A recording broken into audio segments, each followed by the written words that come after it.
8 de la tarde con 1 minuto y comenzamos la última agenda económica de este mes de septiembre y que comenzamos analizando, por supuesto, lo que dejó anoche, por un lado, el anuncio del presidente Gabriel Boric de lo que va a ser la ley de presupuesto 2024, que ya va a comenzar su discusión. Esta cifra de 3,5% que anunció el presidente, que sorprendió a varios porque es menos austera de lo que muchos esperaban antes, y también hoy día el encargado de ir allá al Congreso a dejar el texto, a presentar al Congreso la ley de presupuestos. Ustedes lo ven en pantalla, el ministro Marcel junto a la directora de presupuestos Javiera Martínez, quienes fueron a presentar oficialmente el proyecto de ley a los presidentes de ambas cámaras. Ahí el jefe de la cartera de Hacienda se refirió también a estas dudas que genera estas cifras, explicó cómo se llegó a esta cifra de 3,5% y también las reacciones que dejó esto que, como yo les comentaba, para muchos dejó algunas dudas. Todo esto lo reportó Macarena Román. Un bolso bien pesado recibió el presidente de la Cámara de Diputados, que contiene en su interior algo no menor, el detalle del proyecto de presupuesto 2024. La entrega protocolar llega después de la cadena nacional emitida por la presidencia y que dejó algo claro: el presupuesto del próximo año aumentará más de lo esperado.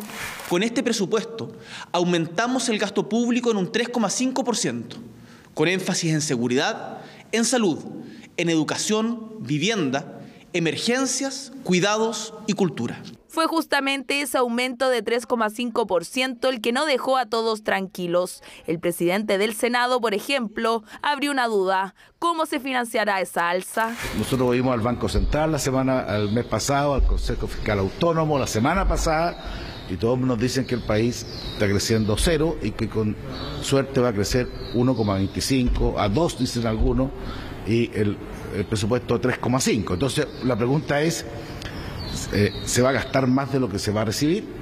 ¿Dónde está esa diferencia? El 3,5% de crecimiento corresponde al crecimiento de los ingresos estructurales que vamos a tener, menos el avance que vamos a generar en materia de reducción de déficit. Así que es una cifra que está perfectamente justificada. Por eso, desde el Ejecutivo insisten en que es necesario esta alza y con ello aumentar considerablemente los gastos en materia de cuidados y vivienda, áreas que tendrán un incremento de 20 y 12% respectivamente. Bueno, nosotros tenemos mucho que hacer porque tenemos el plan de emergencia habitacional y tenemos que seguir empujándolo. Yo ya he dicho muchas veces, estamos con 75.000 viviendas ya terminadas, 130.000 que están construyéndose en este momento y 67.000 que están por empezar. En salud se plantea un gasto de 8,1%, más de 1.200 millones de dólares, noticia que llega mientras algunos funcionarios públicos continúan movilizados a raíz de la desvinculación de miles de personas que permanecían a honorario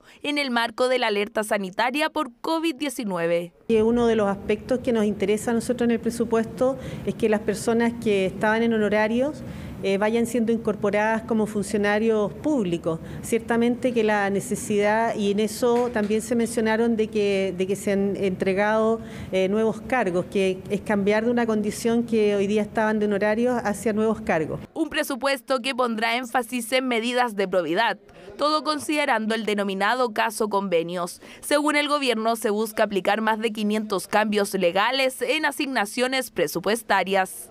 Vamos a ser muy rigurosos esta vez en la entrega de recursos. Se acabaron las asignaciones directas, se acabaron los decretos exentos de fiscalización de la Contraloría. Lo que viene ahora, y es el llamado que uno hace, es a tener una discusión seria, técnica, y que nos permita llegar a un entendimiento. ¿En aras de qué? Ni de favorecer al gobierno, ni darle un triunfo a la oposición. Lo que sí está del todo claro es que al menos el presidente de la Cámara de Diputados no quiere escenas como estas. Ricardo Cifuentes enfatizó que buscará los acuerdos antes del tiempo límite para no tener que quedarse legislando hasta la madrugada. No solo vamos a trabajar mucho en las comisiones, donde cada diputada y diputado revisa meticulosamente lo que está propuesto, sino que esperamos también tener el tiempo para hacer una discusión de cara al país en al menos 2 días antes que votemos totalmente el proyecto. Yo se lo acepto al tiro. Muy bien. Porque la trasnochada es para Es todos. para todos, exactamente. Y para no madrugar, el gobierno espera un consenso en el Congreso, donde además deberán considerar el aumento en educación de 4,2%, en cultura de 6,8% y en seguridad de 5,7%. Y queremos seguir profundizando en el análisis de esta cifra, de los ejes que dejó este presupuesto, y lo hacemos con Patricio Rojas, economista, socio de Rojas y Asociado, quien ustedes ya ven en pantalla. Patricio, gracias por acompañarnos a esta hora de la tarde. Hola, buenas tardes.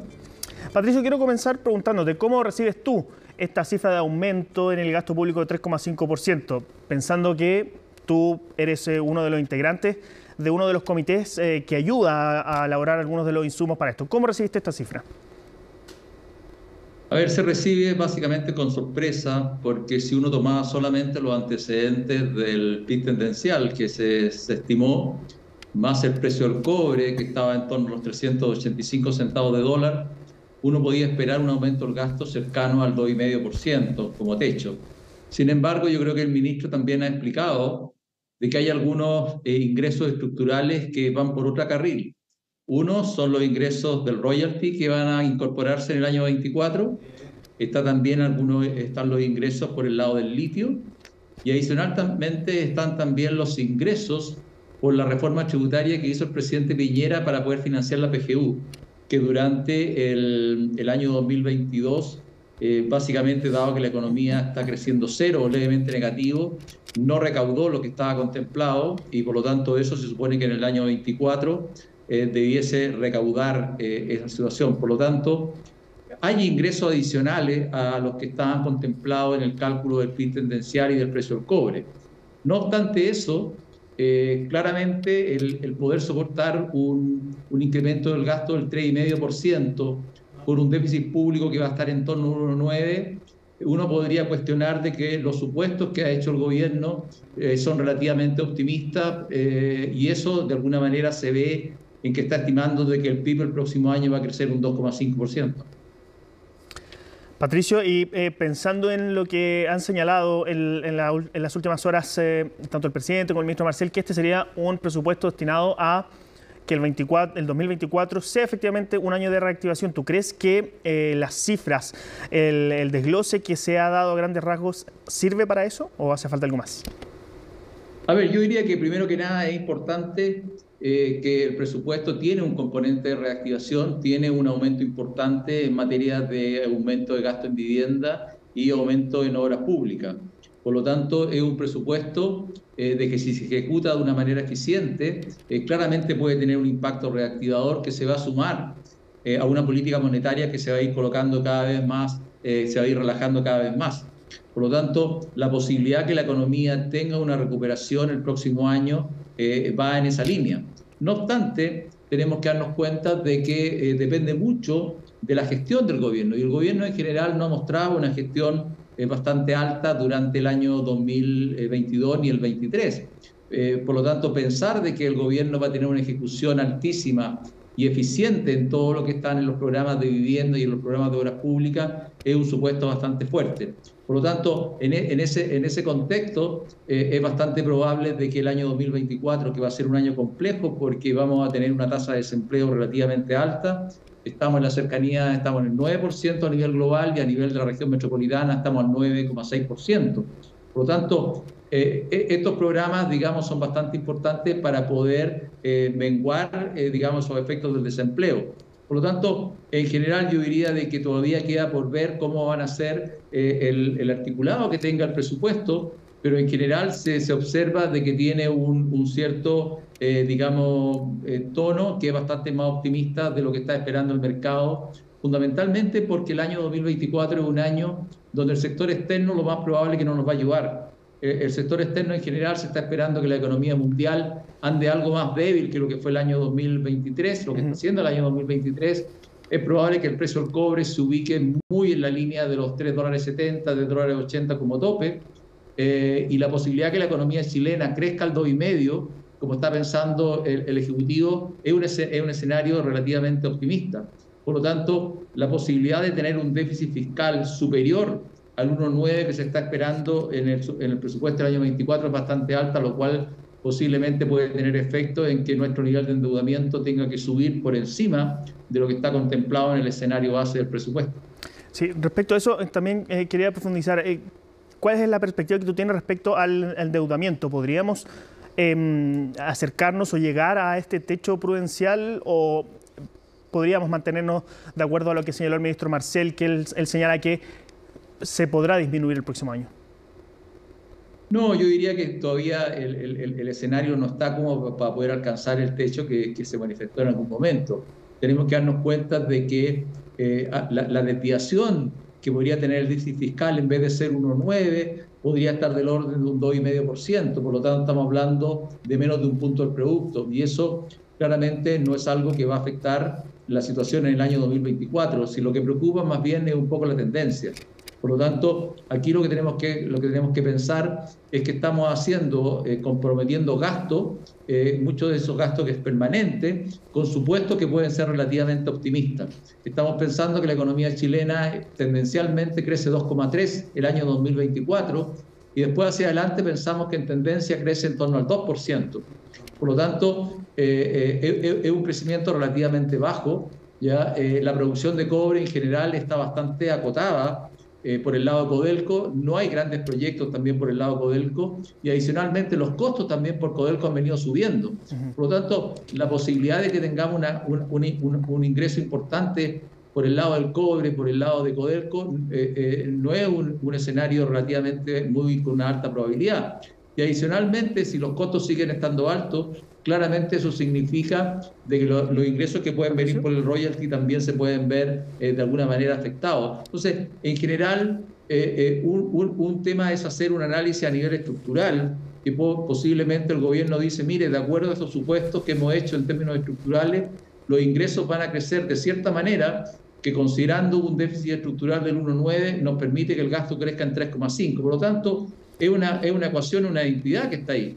Pero por lo tanto, si nos equivocamos, lo que va a suceder es que el déficit efectivo, en vez de ser 1,9, probablemente va a ser más cercano al 2,5 o por encima, como va a ser probablemente este año. Y eso, si se mantiene en el tiempo, tiene un problema de endeudamiento, porque claramente la deuda producto sigue subiendo y ahí sí que la situación es algo distinta. Por lo tanto, tenemos que ser realistas en los supuestos que hacemos en materia estructural porque comprometemos gastos en base a esos supuestos. Si somos muy optimistas en los supuestos, vamos a comprometer gastos que al final no lo vamos a poder pagar igual. Entonces, en ese sentido, yo diría de que se le hace una crítica al gobierno en que está siendo relativamente optimista para el año 2024. ¿Ya? Pero yo diría que primero tenemos que esperar el articulado, tenemos que ver los supuestos que está considerando el Ejecutivo para hacer probablemente un análisis mucho más completo. Patricio, brevemente porque nos queda muy poco tiempo, pero hoy día conocimos las cifras sectoriales del INE. ¿Tienes alguna proyección para el IMASEC que vamos a conocer este lunes? ¿Podríamos ver alguna sorpresa como fue el último? A ver, el dato del mes de julio, que fue el 1,8 positivo, fue un dato particular. Habían bases de comparación que de alguna manera te ayudaban. Lo que vamos a ver tanto en agosto como en septiembre es que la actividad va a andar probablemente muy cercana a cero y puede ser que levemente negativa. Pero claramente al tercer trimestre vamos a tener un crecimiento, yo diría que entre un 0,3 y un 0,4% promedio. Por lo tanto, el tercer trimestre ya muestra un número positivo y el último trimestre de todas maneras la economía va a crecer probablemente por sobre el 0,5%. Por lo tanto, en todo este segundo semestre la economía chilena está teniendo un número positivo y te repito, tanto agosto como septiembre y un poco las cifras sectoriales indicaron que lo que es industria, lo que es manufactura, lo que es minería anduvo relativamente mejor. El comercio sigue relativamente muy débil, pero en términos generales yo diría de que no vamos a tener caídas muy significativas de actividad y yo creo que números positivos, si se observan, van a ser muy acotados, probablemente algo por encima del 0%, pero mi estimación es que va a estar levemente negativo, 0,2, 0,3% en el mes de agosto. Perfecto. Patricio Rojas, socio de Rojas y asociado y también integrante del Comité Consultivo del Pleno Minero Tendencial. Muchas gracias por darnos estos minutos hasta ahora de la tarde. Que estén muy bien. Buenas noches. Nos vemos. 20:16, rápidamente vamos a una pausa y ya volvemos en la agenda económica.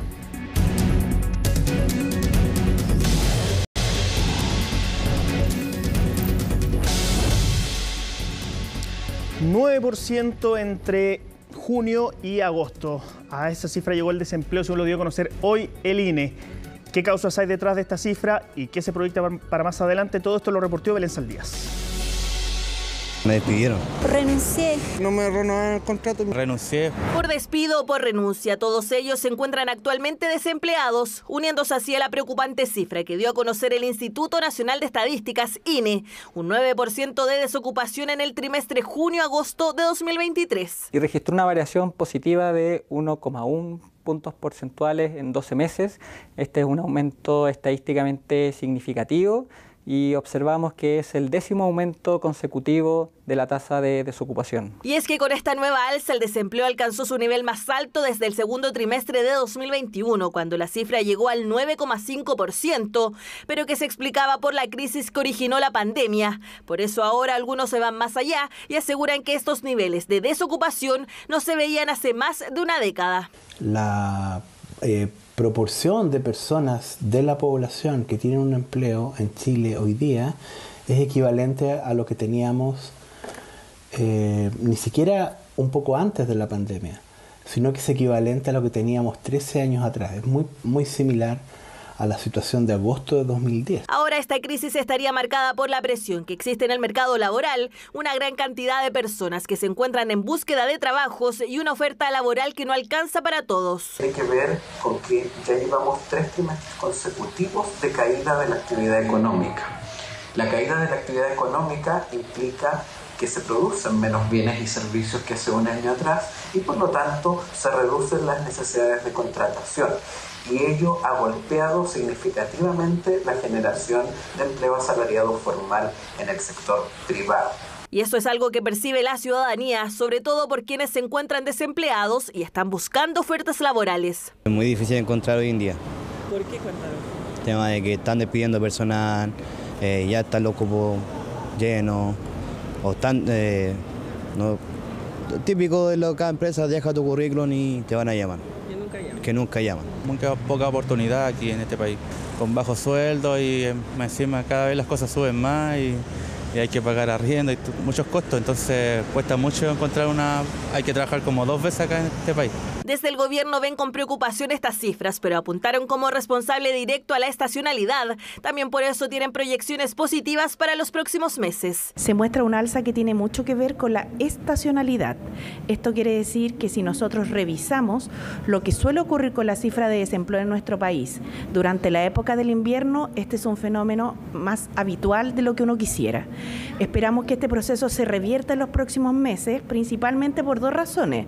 La primera es aquella que tiene que ver con la estacionalidad nuevamente, pero en sentido contrario, y el segundo, más estructural y fundamental para el desarrollo de la economía y del empleo, tiene que ver con lo que ha sido la baja sostenida de las tasas de interés. Y es que claro, al bajar las tasas de interés, el acceso al crédito es más posible y esto ayuda a la reactivación de la economía.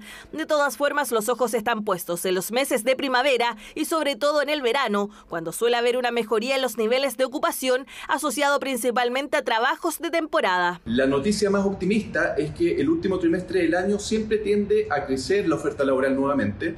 El año pasado fue en torno al 27% entre octubre y noviembre. Esto producto de las festividades de fin de año, Navidad. Por supuesto que hace crecer mucho todo lo que tiene que ver con el rubro del comercio y los servicios también. Sin embargo, al ser estacional, no perduraría y es por eso que algunos expertos advierten que esas condiciones podrían no mejorar en el corto tiempo. Nuestras perspectivas para el mercado laboral este año siguen siendo negativas. De no mediar un aumento o una recuperación en la inversión privada, el empleo seguirá sin repuntar. Complejo escenario laboral que podría seguir, por lo que los esfuerzos están en mejorar la situación. El propio presidente, al presentar el presupuesto de la Nación para el próximo año, aseguró que se crearán al menos 100.000 puestos de empleos formales a través de la inversión pública y la reactivación económica. Una misión comercial estadounidense que encabezó la subsecretaria del Departamento de Agricultura de Estados Unidos estuvo toda esta semana en Chile para explorar oportunidades de negocios acá en nuestro país.